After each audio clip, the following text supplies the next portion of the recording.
Dan kita fokus di 3 sektor, hanya 3 sektor saja, yaitu adalah kesehatan, ekonomi, dan pendidikan.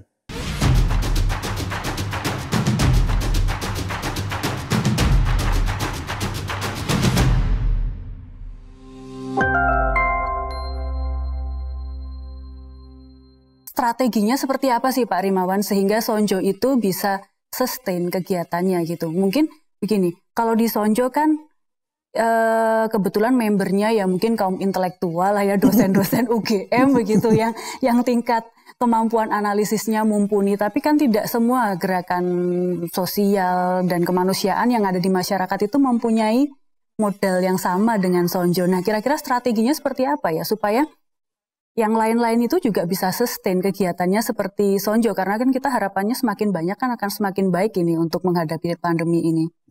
Jadi memang benar Bu, jadi yang membedakan mungkin ya, jadi di awal Sonjo sebenarnya kami tuh inginnya awalnya itu, dulu tuh memberikan bantuan Bu awalnya tuh begitu.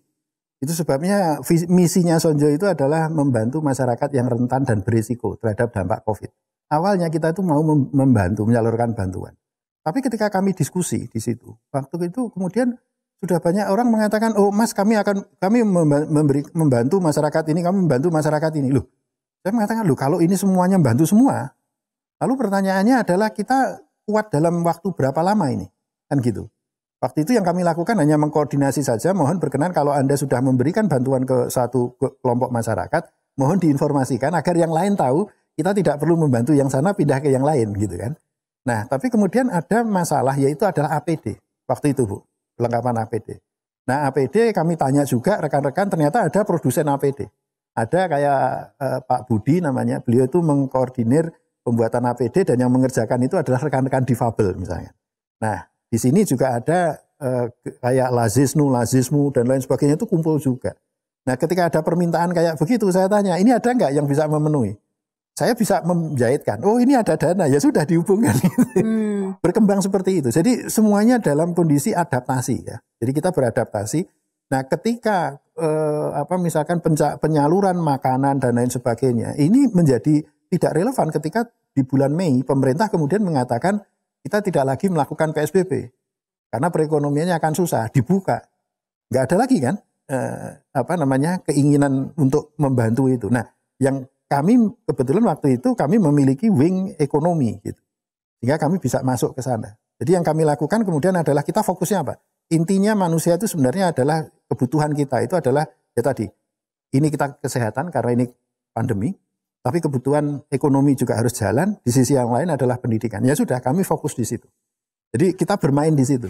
Saat ini misalkan yang paling top hit ini sekarang adalah kesehatan. Ya, berarti kesehatan yang banyak kita dorong. Ketika nanti kesehatannya sudah mencukupi, dan nanti mungkin ekonomi atau pendidikannya itu Bu yang jadi ganti-ganti di situ. Ya, ini dari pengalaman itu ya Pak Rimawan ya. Ada nggak sih tips mungkin yang bisa diberikan oleh Pak Rimawan dan teman-teman Sonjo kepada teman-teman yang mempunyai keinginan yang sama juga dengan teman-teman Sonjo untuk melakukan sesuatu ke masyarakat. Tapi itu tadi mungkin pengetahuannya kurang, kemudian kapasitasnya juga kurang. Kira-kira apa yang bisa mereka lakukan supaya mereka itu juga update gitu dengan perubahan-perubahan yang ada di masyarakat itu? Baik, jadi hal yang perlu difahami adalah memahami dulu pandemi ini seperti apa. Nah, bagaimana caranya? Ada beberapa cara, yaitu adalah tanyakan pada ahlinya. Nah, kebetulan kalau di kami ada Dr. Iris Andono Ahmad gitu ya, yang ahli epidemiologi. Tetapi di sisi yang lain, masyarakat sebenarnya juga bisa mengakses informasi dari media massa bahwa yang namanya pandemi ini, kalau kita belajar lagi di tahun Perang Dunia I misalkan, itu berjalan beberapa tahun. Sehingga yang perlu dilakukan adalah bagaimana cara membuat gerakan kemanusiaan yang tahan selama beberapa tahun itu. Nah, itulah sebabnya kami menggunakan basisnya apa? WA Group. Kenapa? Karena pola gerakannya ini akan sama sekali berbeda dengan misalkan Gunung Merapi meletus atau gempa bumi atau Gunung Merapi itu terjadi di situ, kemudian rehab, rekon dan lain sebagainya kan gitu ya. Selesai 3 bulan selesai. Ini tidak. Ini kita berbicara 2, 3, 4 tahun kita tidak tahu sampai kapan selesai. Itu sebabnya yang kami selalu pikirkan adalah bagaimana menghemat energi, tapi kita tetap berkoordinasi. Nah intinya ada di situ, agar kemudian gerakan ini sustainable. Dan perlu diingat bahwa kami tidak menerima dana dari manapun, Bu, sampai saat ini. Jadi pembiayaan Sonjo itu sebenarnya nol. Nah ini yang kami sebenarnya sebagai ekonom itu memiliki misi tersendiri. Ada satu kesalahan mendasar di negeri ini, di mana key performance indicator dari kementerian dan lembaga itu diukur dari penyerapan anggaran. Sebenarnya secara teori ekonomi nggak ada teorinya. Seluruh key performance indicator itu dasarnya outcome. Apapun bukunya coba aja dilihat, itu pendekatannya outcome atau turun-turun ke output. Tidak ada penyerapan anggaran. Nah, kami hanya menunjukkan di Sonjo nggak ada penyerapan anggaran. Kok bisa membuat outcome? Nah ini yang bagi saya sebagai ekonom ini menunjukkan bahwa sebenarnya yang diperlukan itu adalah pemahaman bahwa resources itu banyak dan tidak harus dalam bentuk uang, tapi kita bisa menciptakan perbedaan-perbedaan, menciptakan outcome. Hanya dari tadi waktu luang, kemudian keinginan untuk membantu sesama. Jadi yang lebih penting itu apa? 3 huruf, MAU, mau. Itu aja sebenarnya. Ada MAU itu selesai masalah. Karena kita akan mencoba melakukannya dengan berbagai cara.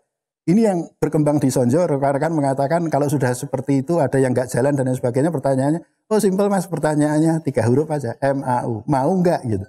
Kalau mau semuanya bisa. Oke, jadi mau, kemudian kita juga memahami kondisinya sekarang seperti apa dan ini akan berlangsungnya kira-kira seberapa lama begitu ya. Kemudian bagaimana menanganinya, apa yang harus dilakukan, kita tanya sama ahlinya gitu ya. Atau membaca referensi-referensi yang ada mungkin ya Pak, baca koran, baca majalah.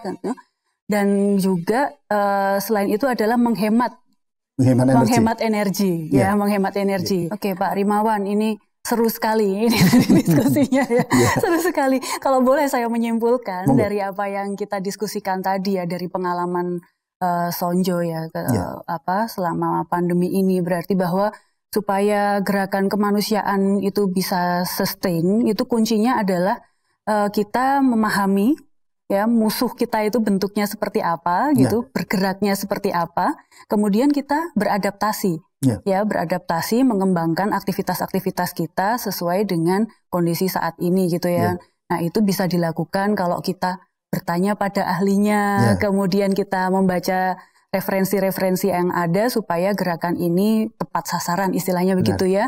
Dan idealnya adalah ada sinergi antara masyarakat dan pemerintah yang itu inisiasinya bisa dari mana saja. Bisa dari masyarakat ataupun bisa dari pemerintah begitu ya.